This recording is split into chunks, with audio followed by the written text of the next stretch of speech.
welcome to today's Clearinghouse event, Getting to Know Philanthropy, which we're delighted to be holding in Morwell. It's our first foray out of Melbourne with this event, and it's wonderful to see such a terrific turn-up and interest in the event this afternoon.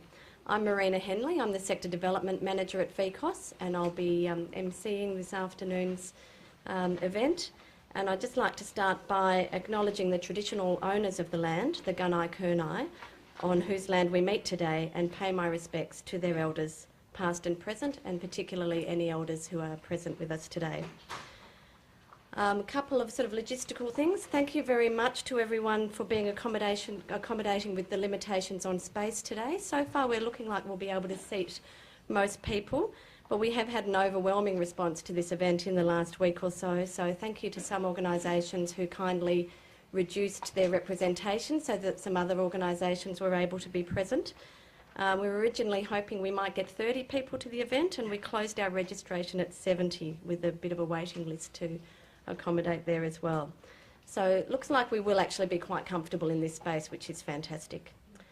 In order to help us meet the needs of some of the people who couldn't attend, we are filming today's event, and the footage will be available to everyone who's present today.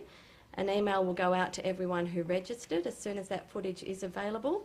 And if you are interested in having that as a tool to take back to your own or other organisations, then please get in touch with VCOSS after the event. And that's probably it for the logistics. There's tea and coffee and water out there. There's doors which you can sneak out of that way if you need to, and the bathrooms are also up that end of that foyer outside. I'll just let you know a little bit about VCOSS and the Clearinghouse, a short background before we go into the main event, today's speakers.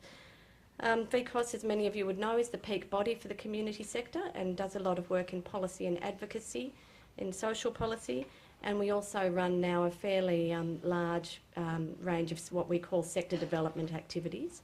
The Clearinghouse is one of the methods through which we run those activities, and what we aim to do with the Clearinghouse is provide free and low-cost training, development and other opportunities to community organisations. We do that primarily through partnerships, so we have partnerships with training organisations, with skilled volunteer providers and with Philanthropy. And that is, today is an example of how those partnerships and relationships work to bring opportunities and information to community organisations. So without any further ado, I think I'll hand over to our presenters. All of you should have today on your seat a running sheet so that you will know which presenter is speaking from which organisation, and we've provided some room for you to make notes on how to approach or what the particular interests of that philanthropic organisation is. So hopefully that will be helpful to you. We'll aim to get through the presentations in around about an hour, and that allows us some time for mingling and networking and getting further information from our presenters during that informal part of the proceedings at the end of the session. So our first presenter is from the Foundation for Regional and Rural Renewal, Kerry Anderson. Welcome. Thank you, Marina, and thank you, VCOSS, and everybody for coming out today. We love getting out to the region to talk with people, so it was great to get this invitation. How many have heard of FRRR before? A few of you, that's great. By the end of today, you're going to hear from 5 fabulous foundations and trusts, and I was thinking, how can you remember FRRR after all of you're going to hear? And the best way to describe FRRR is small grants for small communities. I think that's, in a nutshell, what we do. It's a national organisation, and it's aimed at rural and regional communities. So, in essence, populations of 10,000 or less. We've been operating for 9 years and given out $25 million in those times with the assistance of many generous partners, and we've been able to help lots of areas, particularly when they most need it. Okay, it's very simple application process too. That's something that's quite unique to FRRR. We do try and help small communities, so we know you've got limited resources, and we do try to make applying for funds very simple for you. So what do we fund?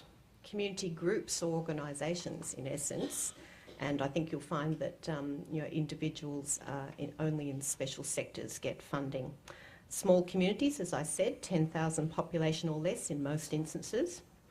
Our small grants program is probably the most popular, and the next round is closing on the 30th of September, and they're up to $5,000. So we have a lot of grants that we give out. We'll have $500,000 twice a year to give out in $5,000 grants, and that can make a big difference to some communities.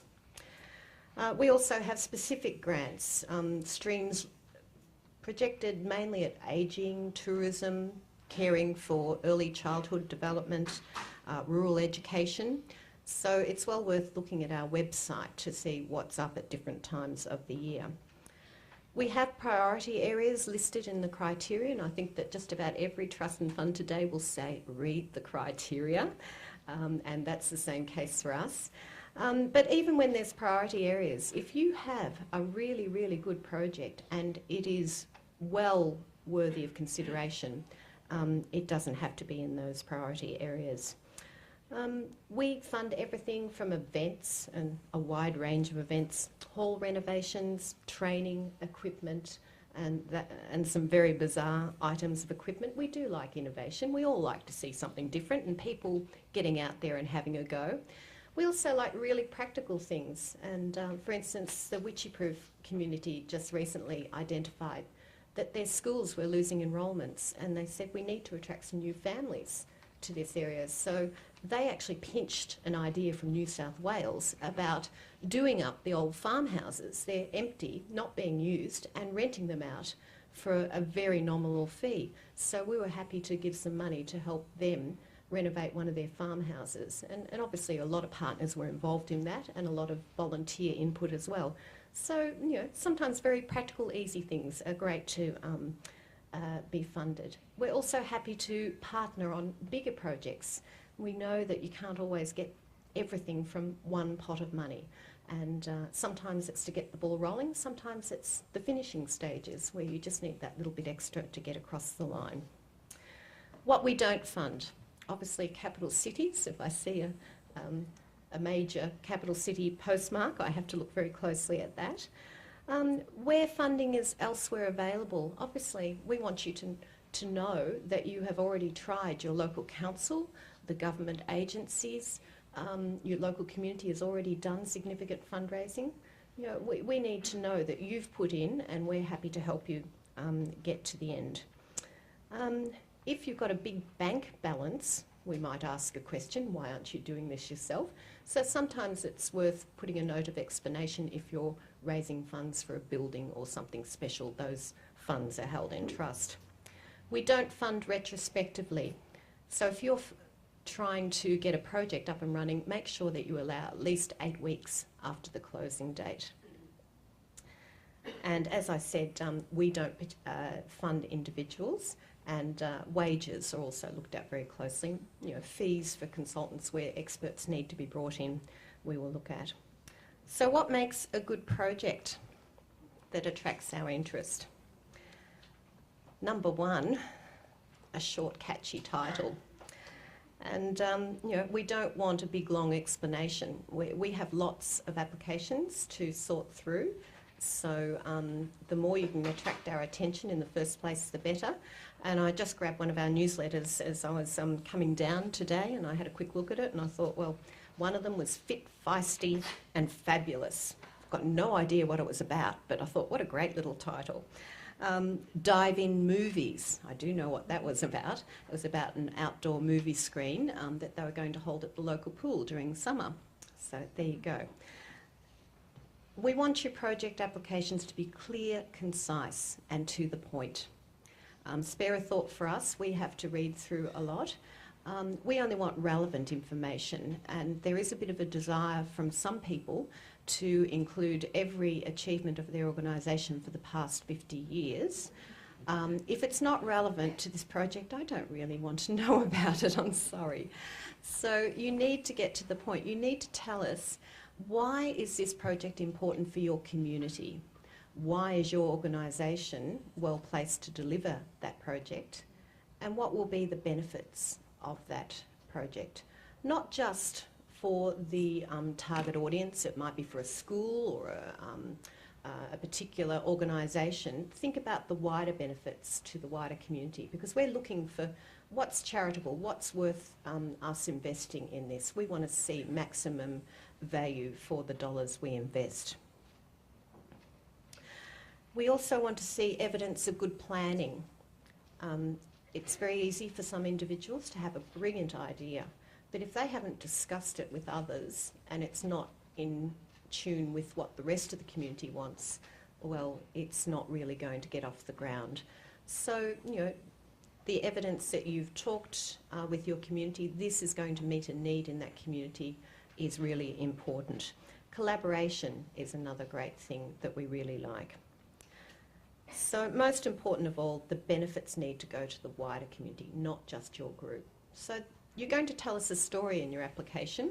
We don't want it to be too many words, but make sure you link your community, your organisation, the project and the outcomes to the wider community. Some hot tips. If not successful, try again. It is very competitive. We have a software system where we track every application that comes in, so I'm very aware if you haven't been successful before. And it doesn't mean that your project's not good if it's not funded. It might have just been unlucky. Sometimes it's worth a call just to clarify, you know, could we have worded this better? How can we improve on it? If you are successful, please give us some feedback on your project. We require a final report within 12 months of that project being funded, and it's very sad the number of community groups that forget to do that step. It's 3 very simple questions, 1 page, and if a community group member moves on and doesn't tell the current committee about that, they'll reapply to us again and we'll say, sorry, you didn't fill out your final report from the last project. Why should we fund you this time? So really important to track those things and give feedback and invite us to the launches. We love to come out where we can to launches of projects. And if you've got photographs, send them in, because we will use them. And in places like our community report and our newsletter, we can give you some great publicity, so please feel free to do that. Just quickly, some opportunities for this area that I wanted to mention. We have a small grants program in March through the Gardiner Foundation aimed at dairying communities. You don't need to be a dairy business, but a community that has dairying, and we can support projects for you. We also are launching the bushfire small grants program. That's up to $30,000. That will be available on our website as of the 1st of October. And there may be parts of this area that could apply for that. And the ABC Great Country Town Challenge. If you've got some innovative ideas to attract and retain people in your community, listen to the ABC. Now you have our contact details. The website has our current funding programs up. You can download the applications, you can ring us, you can subscribe to our newsletter, ask to be put on the mailing list. Please use that and the grants information line as well. Thank you very much. Now our next speaker is Chris Wooten from the Helen McPherson Smith